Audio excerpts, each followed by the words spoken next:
행복은 웃고 나서 오는 것이 아니라 웃을 줄 아는 마음에서 시작됩니다. 안녕하세요. 오늘도 이렇게 귀한 시간을 내어 찾아와 주셔서 감사합니다. 살아가다 보면 이런 사람을 만날 때가 있습니다. 주름은 깊어졌지만 웃음은 오히려 더 많아진 사람. 큰 부자가 아니어도 건강이 완벽하지 않아도 만날 때마다 밝은 미소를 잃지 않는 사람 말입니다. 반대로 남부러울 것 없이 모든 것을 갖춘 것처럼 보여도 어딘가 표정이 어둡고 웃음을 잃어버린 사람도 있습니다. 도대체 무엇이 이 차이를 만드는 것일까요? 웃음은 운이 좋아서 저절로 찾아오는 것일까요? 아니면 삶을 살아가는 방식 속에서 스스로 만들어가는 것일까요? 법정 스님은 일찍이 행복은 많이 가진 데서 오는 것이 아니라 마음을 어떻게 쓰느냐에서 온다고 말씀하셨습니다. 가진 것이 적어도 마음이 넉넉한 사람은 웃을 수 있고 가진 것이 많아도 마음이 옹색한 사람은 웃지 못한다는 것입니다. 나이가 들수록 이 말의 무게가 더욱 선명하게 다가옵니다.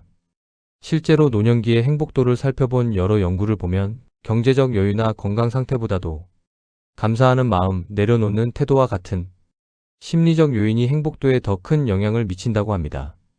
이는 곧 웃음이 많은 노년은 타고나는 것이 아니라 살아가는 태도를 통해 스스로 만들어갈 수 있다는 뜻이기도 합니다.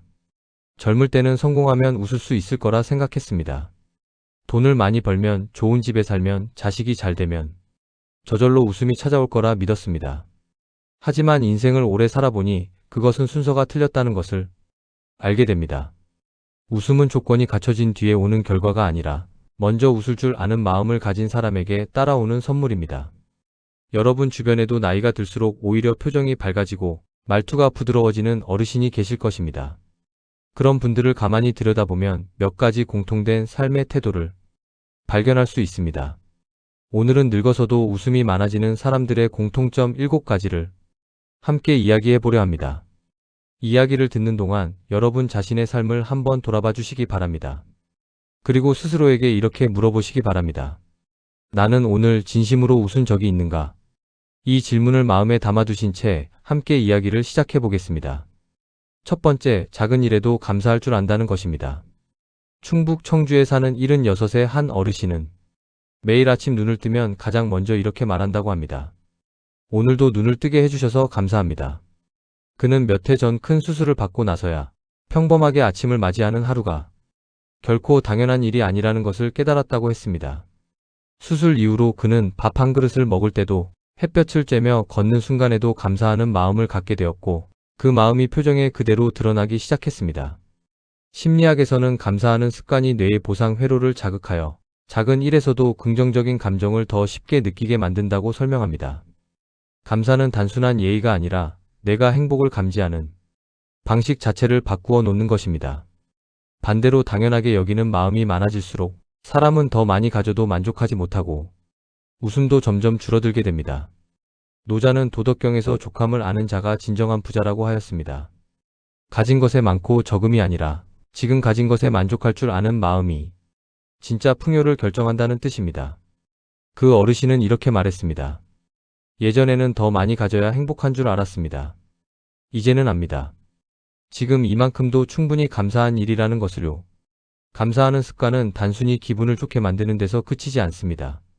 주변 사람을 대하는 태도에도 변화를 가져옵니다. 감사할 줄 아는 사람 곁에는 자연스럽게 편안한 사람들이 모여들기 마련입니다. 그 어르신은 요즘 동네에서 늘 웃는 어르신으로 불린다고 했습니다. 작은 감사가 쌓여 만든 표정 하나가 그의 인생 후반전을 더욱 따뜻하게 만들어준 것입니다. 실천할 수 있는 방법은 이렇습니다. 매일 밤 잠들기 전 오늘 감사했던 일을 한 가지씩 떠올리며 하루를 마무리해 보시기 바랍니다. 거창한 일이 아니어도 괜찮습니다. 따뜻한 밥 한 끼, 안부를 물어온 전화 한 통이면 충분합니다. 오늘 감사했던 일을 하나 떠올려 보실 수 있으십니까? 두 번째, 남과 비교하지 않는다는 것입니다. 비교는 행복을 갉아먹는 가장 조용한 도둑입니다. 경남 진주에 사는 69의 한 여성은 젊은 시절 내내 옆집과 자신을 비교하며 살았다고 했습니다. 옆집 자식은 어느 대학을 갔는지, 누구는 얼마짜리 아파트에 사는지 늘 신경을 곤두세우며 살았습니다. 그런데 어느 날 오랜 친구의 갑작스러운 부고를 듣고 나서 그녀는 생각이 완전히 바뀌었다고 했습니다. 그 친구는 남부러울 것 없이 살았는데도 늘 표정이 어두웠습니다. 그제야 알았습니다. 비교하는 삶은 아무리 많이 가져도 만족이 없다는 것으로. 그날 이후 그녀는 남과 자신을 견주는 습관을 버리기로 했습니다. 심리학에서는 이를 사회적 비교의 함정이라 부릅니다. 인간은 본능적으로 타인과 자신을 비교하지만 그 비교가 지나칠수록 행복감은 오히려 낮아진다는 것입니다. 특히 나이가 들수록 건강, 자녀, 노후 자금 등을 비교하게 되는데 이런 비교는 남은 인생의 만족도를 크게 떨어뜨립니다. 쇼펜하우어는 인간이 불행해지는 가장 큰 이유 중 하나가 자신의 삶을 남의 삶과 끊임없이 견주는 데 있다고 보았습니다.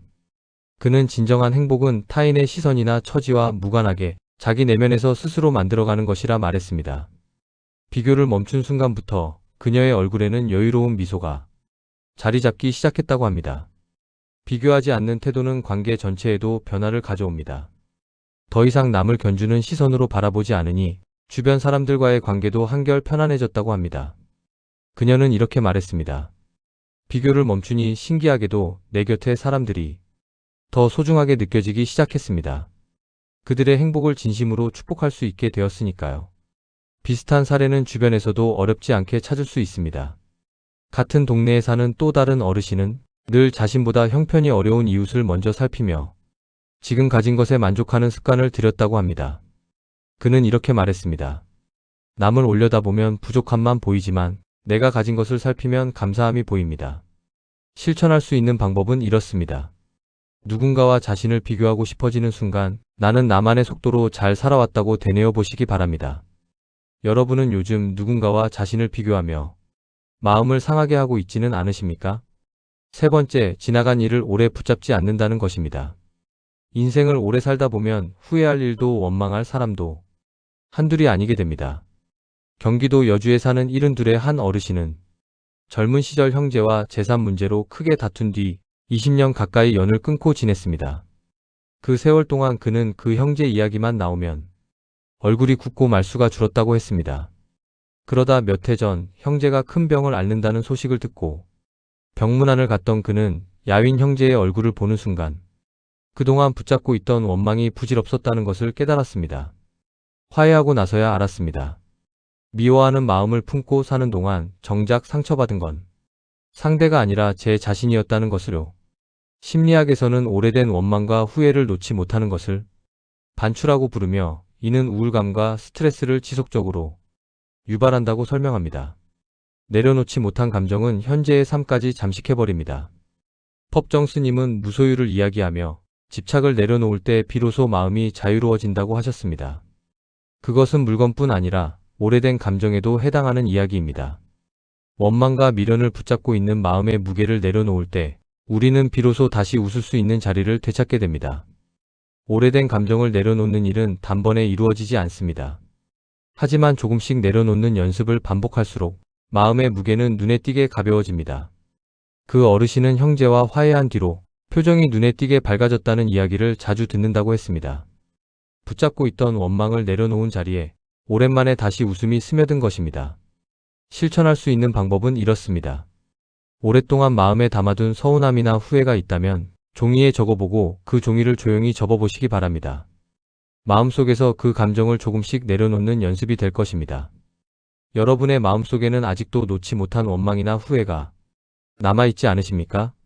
네 번째, 혼자 있는 시간도 즐길 줄 안다는 것입니다. 많은 사람들이 혼자 있는 시간을 외로움과 동일시합니다. 하지만 웃음이 많은 어르신들을 보면 혼자만의 시간을 오히려 편안하게 누리는 경우가 많습니다. 전남 순천에 사는 74세 한 어르신은 매일 아침 홀로 뒷산을 산책하며 하루를 시작합니다. 배우자를 먼저 떠나보낸 뒤 처음에는 그 시간이 견디기 힘든 외로움이었다고 했습니다. 하지만 시간이 흐르면서 그는 산책길에서 나무를 관찰하고 계절의 변화를 느끼고 자신의 생각을 정리하는 즐거움을 발견하게 되었습니다. 이제는 혼자 걷는 이 시간이 하루 중 가장 기다려지는 시간이 되었습니다.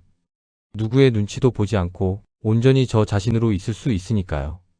심리학에서는 홀로 있는 시간을 편안하게 여기는 능력을 자기 충족감이라 부르며 이것이 높은 사람일수록 전반적인 삶의 만족도도 높다고 설명합니다. 혼자 있는 시간을 두려워하지 않는 사람은 타인과 함께 있을 때도 더 여유롭고 편안한 태도를 지니게 됩니다. 쇼펜하우어는 고독을 견디는 능력이야말로 정신적으로 성숙한 사람의 특징이라고 보았습니다. 그는 홀로 있을 때 비로소 자기 자신과 깊이 마주하며 그 안에서 진정한 평온을 발견할 수 있다고 말했습니다. 혼자 있는 시간을 편안하게 여기는 사람은 타인과의 관계에서도 여유를 갖게 됩니다. 무언가를 함께 하지 않아도 불안해하지 않기 때문에 관계 자체가 훨씬 가볍고 편안해집니다. 그 어르신은 이렇게 말했습니다. 혼자 있는 시간이 편안해지고 나서야 누군가와 함께 있는 시간도 더 소중하게 느껴지기 시작했습니다. 실천할 수 있는 방법은 이렇습니다. 하루 중 짧게라도 혼자만의 시간을 정해두고 산책이나 독서처럼 자신을 돌보는 활동을 해보시기 바랍니다. 여러분은 혼자 있는 시간을 편안하게 누리고 계십니까? 아니면 애써 피하고 계십니까? 5번째, 좋은 사람과만 시간을 보낸다는 것입니다. 나이가 들수록 모든 인연을 다 끌어안고 갈 필요는 없습니다. 오히려 함께 있을 때 마음이 불편해지는 관계를 정리할수록 삶은 더 가벼워지고 웃음도 늘어납니다. 대구에 사는 이른의 한 여성은 몇 해 전부터 만나면 늘 기운을 빼앗아가는 지인과의 만남을 의식적으로 줄이기 시작했다고 했습니다. 대신 함께 있으면 마음이 편안해지고 헤어질 때 오히려 힘이 나는 몇몇 친구들과의 시간을 더 소중히 여기기 시작했습니다. 예전에는 모든 사람에게 좋은 사람이 되려고 애썼습니다. 이제는 압니다. 내 곁에 좋은 사람 몇 명만 있어도 인생은 충분히 따뜻할 수 있다는 것을요. 심리학에서는 부정적인 인간관계가 신체 건강과 정신 건강에 지속적으로 나쁜 영향을 미친다고 설명합니다. 반대로 긍정적이고 편안한 관계는 스트레스 호르몬을 낮추고 행복 호르몬의 분비를 촉진한다고 알려져 있습니다. 정약용은 벗을 사귈 때는 그 수보다 그 질을 살피라고 했습니다. 그는 유배 생활 동안 진심 어린 벗과 그렇지 않은 벗을 뼈저리게 구별하게 되었고 좋은 벗 한 사람이 수십 명의 얕은 인연보다 낫다는 것을 몸소 깨달았습니다. 관계를 정리한다는 것은 매정해지는 일이 아닙니다. 오히려 남은 인연에 더 깊은 마음을 쏟을 수 있게 되는 일입니다. 그녀는 관계를 정리한 뒤로 오히려 더 자주 웃게 되었다고 말했습니다. 적게 만나도 진심으로 만나니 사람을 만나는 일이 더 이상 피곤하지 않고 오히려 기다려지게 되었습니다. 비슷하게 서울 마포에 사는 한 어르신 모임에서는 몇 해 전부터 회원수를 늘리기보다 마음이 통하는 67명만 남기고 소모임을 꾸려가고 있습니다. 인원은 줄었지만 모임의 분위기는 오히려 더 따뜻하고 웃음이 넘치게 되었다고 합니다. 실천할 수 있는 방법은 이렇습니다. 만나고 나면 유독 마음이 무거워지는 관계가 있다면 그 만남의 횟수를 조금씩 줄여보시기 바랍니다. 대신 마음이 편안해지는 사람과의 시간을 늘려보시기 바랍니다. 여러분 곁에는 함께 있을 때 마음이 편안해지는 사람이 몇 명이나 계십니까? 6번째, 새로운 것을 배우는 즐거움을 잃지 않는다는 것입니다. 나이가 들면 배움은 끝난 것이라 여기기 쉽습니다. 하지만 웃음이 많은 어르신들을 보면 오히려 나이가 들수록 새로운 것을 배우는데 주저함이 없는 경우가 많습니다. 인천에 사는 76의 한 어르신은 7순이 넘어 처음으로 스마트폰 사진 편집을 배우기 시작했습니다. 손주에게 하나씩 물어가며 사진을 다듬는 그의 모습을 보고 주변에서는 그 나이에 뭘 그런 걸 배우냐고 웃기도 했지만 정작 그는 그 시간이 무엇보다 즐겁다고 했습니다. 새로운 것을 배울 때마다 제 안에 아직 성장할 자리가 남아있다는 게 느껴져서 좋습니다. 배움에는 정년이 없다는 걸 이제야 알았습니다. 심리학에서는 새로운 것을 배우는 활동이 뇌의 신경 가소성을 자극하여 인지 기능 저하를 늦추고 정서적 활력을 높여준다고 설명합니다. 배움을 멈춘 사람은 세상과의 접점도 함께 줄어들지만 배움을 이어가는 사람은 세상과 계속 연결되며 삶에 대한 호기심을 잃지 않습니다. 정약용은 유배지에서도 배움을 멈추지 않았던 인물입니다. 그는 척박한 환경 속에서도 방대한 저수를 남기며 배움이야말로 사람을 끝까지 성장하게 하는 힘이라는 것을 몸소 보여주었습니다. 배움은 단지 지식을 늘리는 일이 아니라 삶의 새로운 활기를 불어넣는 일이기도 합니다. 그 어르신은 사진 편집을 배운 뒤로 손주와 나눌 대화 주제가 하나 더 늘었다고 했습니다. 배움 하나가 저와 손주 사이의 거리도 한 뼘 더 가깝게 만들어 주었습니다. 실천할 수 있는 방법은 이렇습니다. 평소 궁금했지만 미뤄두었던 것 한 가지를 이번 주 안에 배워보시기 바랍니다. 작은 배움 하나가 삶에 새로운 활력을 가져다 줄 것입니다. 여러분은 요즘 무엇에 호기심을 느끼고 계십니까? 7번째, 오늘 하루를 충분히 살아낸다는 것입니다. 웃음이 많은 사람들의 마지막 공통점은 과거나 미래가 아니라 지금 이 순간에 집중할 줄 안다는 것입니다. 강릉에 사는 78의 한 어르신은 매일 아침 창문을 열고 바다를 바라보며 이렇게 말한다고 합니다. 오늘 하루도 이렇게 바다를 볼 수 있어서 참 좋다. 그는 몇 해 전 암 진단을 받고 치료를 이겨낸 뒤로 하루하루를 대하는 마음가짐이 완전히 달라졌다고 했습니다. 예전에는 늘 다음 달, 내년을 걱정하며 살았습니다. 이제는 오늘 하루에만 집중합니다. 그러니 신기하게도 웃을 일이 훨씬 많아졌습니다. 심리학에서는 현재에 집중하는 태도를 마음챙김이라 부르며 이것이 불안과 걱정을 줄이고 삶의 만족도를 높인다고 설명합니다. 지나간 일을 후회하거나 오지 않은 미래를 걱정하는 대신 지금 이 순간의 작은 행복에 집중할 때 사람은 비로소 온전히 웃을 수 있게 됩니다. 노자는 억지로 미래를 앞당기려 애쓰지 않고 지금 이 순간의 흐름에 자연스럽게 몸을 맡기는 것이 가장 지혜로운 삶의 태도라고 보았습니다. 그는 순리를 거스르지 않는 삶이야말로 가장 평온하고 행복한 삶이라 말했습니다. 오늘에 집중하는 태도는 주변 사람에게도 전해집니다. 그 어르신 곁에 있으면 덩달아 마음이 차분해진다고 이웃들은 입을 모아 이야기한다고 합니다. 오늘 하루에 집중하며 살다 보니 만나는 사람들에게도 여유롭게 웃어줄 수 있게 되었습니다. 제주에 사는 또 다른 어르신도 비슷한 이야기를 전했습니다. 매일 저녁 그날 있었던 좋은 순간 하나를 가족에게 이야기해주는 습관을 들인 뒤로 가족 모두의 표정이 한결 밝아졌다고 합니다. 실천할 수 있는 방법은 이렇습니다. 오늘 하루 지나간 일이나 다가올 걱정은 잠시 내려놓고 지금 눈앞에 있는 사람과 풍경에 온전히 집중해 보시기 바랍니다. 여러분은 오늘 하루를 온전히 살아내고 계십니까? 지금까지 이야기한 7가지 작은 일에도 감사할 줄 알고 남과 비교하지 않으며 지나간 일을 오래 붙잡지 않고 혼자 있는 시간도 즐길 줄 알며 좋은 사람과만 시간을 보내고 새로운 것을 배우는 즐거움을 잃지 않으며 오늘 하루를 충분히 살아내는 것.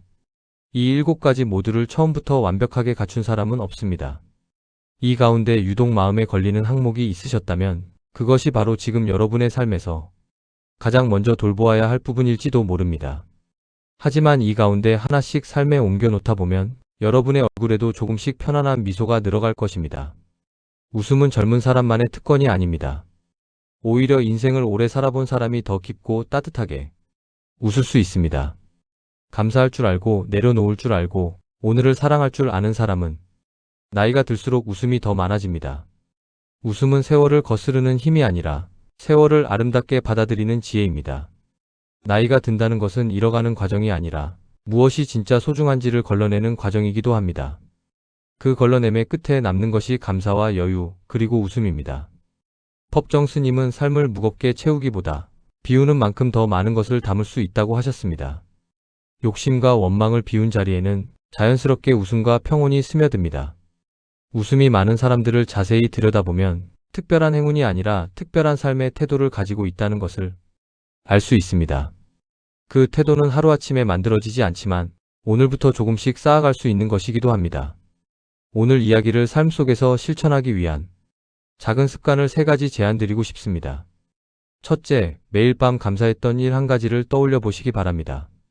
둘째, 마음을 무겁게 하는 오래된 감정이 있다면 조금씩 내려놓는 연습을 해보시기 바랍니다. 셋째, 오늘 하루 만나는 사람에게 먼저 미소를 건네보시기 바랍니다. 이 3가지 작은 습관이 쌓이면 여러분의 남은 인생에도 자연스럽게 웃음이 늘어갈 것입니다. 웃음은 인생이 우리에게 주는 선물이 아닙니다. 웃음은 우리가 인생에게 건네는 가장 따뜻한 인사입니다. 오늘 한 번 더 웃어보십시오. 그 미소가 여러분의 남은 인생을 더욱 아름답게 만들어줄 것입니다. 오늘 영상이 여러분께 작은 위로와 깨달음이 되었기를 바랍니다. 다음 이야기로 또 찾아뵙겠습니다. 늘 건강하시고 평안하시기를 바랍니다.